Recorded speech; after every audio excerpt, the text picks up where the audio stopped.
আজি মই আপোনালোকক সাউন্ড হিলিঙৰ কি উপকাৰিতা তাৰ বিষয়ে ক'ব ওলাইছিলো। আমাৰ যোগ সাধনা চেণ্টাৰত ৰিসেন্টলি এটা সাউন্ড হিলিঙৰ সেশন হৈছিলে।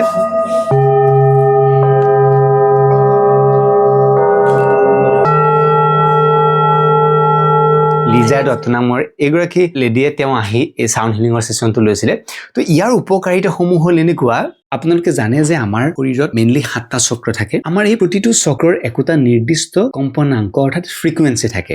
যেতিয়া কোনো চক্ৰত শক্তিৰ সোঁত বাধাগ্ৰস্ত হয়, তেতিয়া শব্দ তৰংগই এই নিৰ্দিষ্ট চক্ৰটো পুনৰ তাৰ স্বাভাৱিক কম্পনলৈ ঘূৰাই আনে। এই চক্ৰটোক টিউন কৰাৰ দৰে কাম কৰে। চক্ৰসমূহ আমাৰ আবেগৰ কেন্দ্ৰ। শব্দৰ সহায়ত যেতিয়া চক্ৰসমূহ হিল হয়, তেতিয়া মনত সাঁচি থোৱা পুৰণি খং বা দুখ চকুলো বা গভীৰ নিশ্বাসৰ জৰিয়তে বাহিৰ ওলাই যায়, যাৰ ফলত মানুহজন আবেগিকভাৱে পাতল অনুভৱ কৰে। শব্দৰ তৰংগই মগজুৰ আলফা আৰু থিটা অৱস্থালৈ লৈ যায়, যাৰ ফলত শৰীৰ আৰু মন অতি কম সময়ৰ ভিতৰত গভীৰভাৱে শান্ত হয়। ই শৰীৰৰ কৰ্টিসল হৰমন হ্ৰাস কৰে আৰু পাচন আৰু বিশ্ৰাম অৰ্থাৎ পেৰাচিম্পেথেটিক নাৰ্ভাছ সিস্টেম প্ৰক্ৰিয়াক সক্ৰিয় কৰি তোলে। যিসকলৰ টোপনিৰ বা ইনচমনিয়া আছে, তেওঁলোকৰ বাবে সাউন্ড বাথ অতি ফলপ্ৰসূ। ই মনটোক গভীৰ টোপনিৰ বাবে প্ৰস্তুত কৰে। শব্দৰ কম্পনে শৰীৰৰ পেশীৰ টান ভাব বা জঠৰতা দূৰ কৰে। ই বিশেষকৈ গাঁঠিৰ বিষ বা মাংসপেশীৰ বিষ কমোৱাত সহায় কৰে। বহুতৰ ক্ষেত্ৰত মনৰ মাজত সোমাই থকা পুৰণি ক্ৰোধ বা খং শব্দৰ তৰংগৰ জৰিয়তে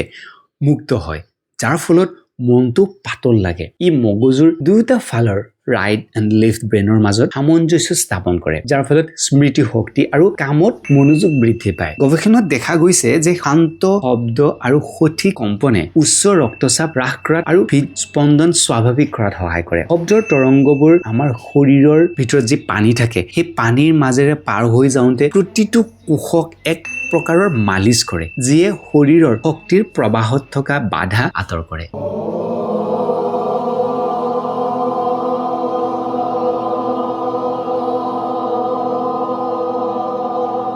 আৰু এটা মই এক্সপিৰিয়েঞ্চ আপোনালোকক ক'ব বিচাৰিছোঁ, যেতিয়া আপোনাৰ শৰীৰত কেতিয়াবা কিবা বিষ থাকে, সাউন্ড হিলিং সেশনৰ সময়ত সেই বিষটো লাহে লাহে অলপ বাঢ়ি যায়। তাৰপিছত যেতিয়া আকৌ সেশন কমপ্লিট হয়, তেতিয়া লাহে লাহে সেই বিষটো পুৰা কাম ডাউন হৈ যায়, মানে নোহোৱা হোৱাৰ নিচিনা হৈ যায়। চ' সেইটো এটা বেনিফিট। তো আমাৰ যোগ সাধনা চেণ্টাৰত এনেদৰে বিভিন্ন ধৰণৰ যোগা সেশনৰ লগতে আন প্ৰগ্ৰেমো চলি থাকে। আপুনি যদি আমাৰ যোগ সাধনা চেণ্টাৰত আহিব বিচাৰিছে, তেতিয়াহ'লে এই দুটা নাম্বাৰত আপুনি যোগাযোগ কৰিব পাৰে। তো এনেদৰে নিয়মীয়া যোগাভ্যাস কৰক আৰু সুস্থ থাকক। লগ পাম পিছৰ ভিডিঅ'ত। তেতিয়ালৈ নমস্কাৰ।